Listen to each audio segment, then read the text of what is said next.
You have talked about being part of several very large multinational corporations. You rose to the very high positions in those organizations. I'm sure made a very good living and had a lot of impact. But then you left that world and you joined the world of network marketing. It's a big leap. Mm. You talked about the magnets on the door. Any regrets?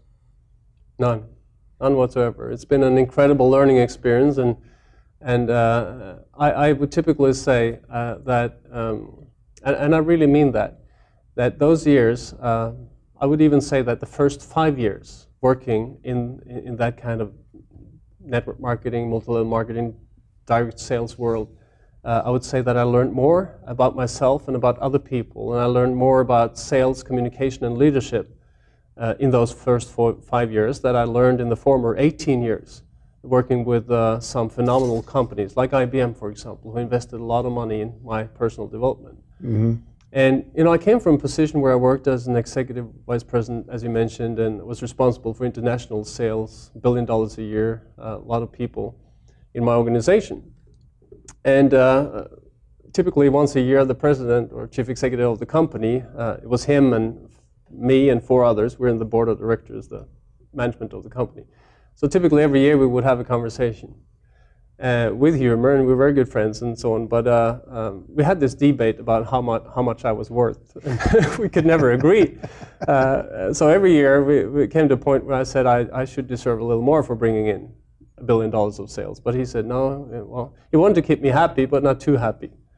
So eventually I said to him, pay me nothing, and pay me a piece of the cake instead. And said, no, I can't do that. That would be unfair. We have to, rearrange. So I found that in order to take control of my own time and my own freedom and my own income and so forth, I got to start my own business somehow. But I had no idea what I should do.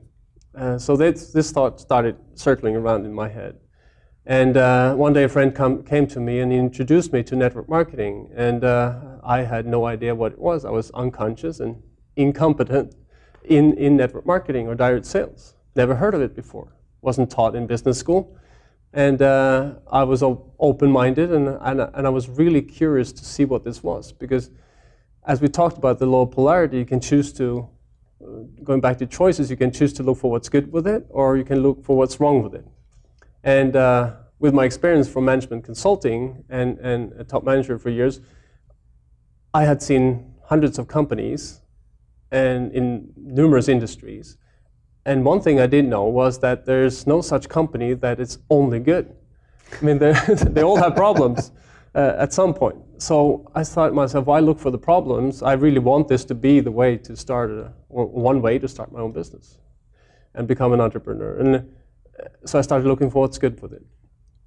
And I was astonished about it. I looked at it and I saw there was a phenomenal market, some incredible opportunity where, people around the world would all need these products. So if there are products that everybody needs and nobody has them, then it's usually a good starting point.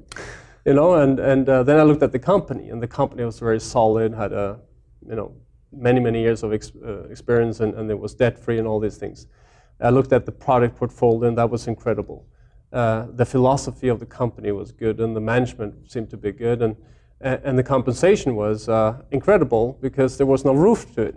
I could literally earn what I deserved. And the support system was phenomenal, because in this industry, what I have learned over the years is that you meet incredible people like yourself, like Bob Proctor, others that come in, but also the people that work in this industry. They come from so many different directions. And you learn so much more. In the IT industry, I learned to know IT people. In the travel industry, travel people. And here they come from all backgrounds, all ages, and so on and so forth. So it's an incredible personal development journey. So my evaluation to it was easy, really. I found out what I need to do to create a good business out of it. And then, of course, I started asking other people what they thought about it. And I made the first mistake that we talked about a little bit before. I asked a couple of friends, what do you think I should do? I came across this great opportunity. And of course, most people have not done this. So they started looking for what's wrong with it instead of looking for what's good with it. And I was grateful that I had really researched it before, because most of them, they were actually ignorant. They had lack of knowledge about the industry. And if I had let them ridicule or argue myself out of this, then I would have not been here today, I think. So what we did is I kind of said, you know, I have control over my decision. I have a choice. And I went to look for people that had really made it. And you know, I asked him, my friend, who's the best in the world at this? And he said, there are a few Americans and there are a few Germans, and I went to see them. And one said to me, Oddmund, he said, if you would be willing to do for 3 to 5 years what most people in this world are not willing to do, you will be able to, or have the potential of living a life that very few people, you know, or most people would only dream of. And I thought that was kind of appealing. So I did that. I built it to the biggest level you could do in that industry or in that company. In the first 5 years, gotten to a place where you had the time and money freedom to develop other businesses. So if someone would be listening to this, my advice would be saying that, you know, look at it not just as a business, but as a way to create a great residual income. It's a great financial opportunity to either work on your fortune or even replace the work you do today after a while. But it is a business, and a business needs some time and effort to be built up.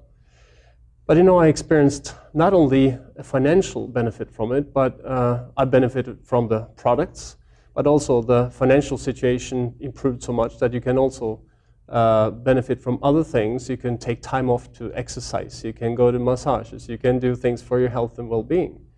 I mentioned the personal development that you get.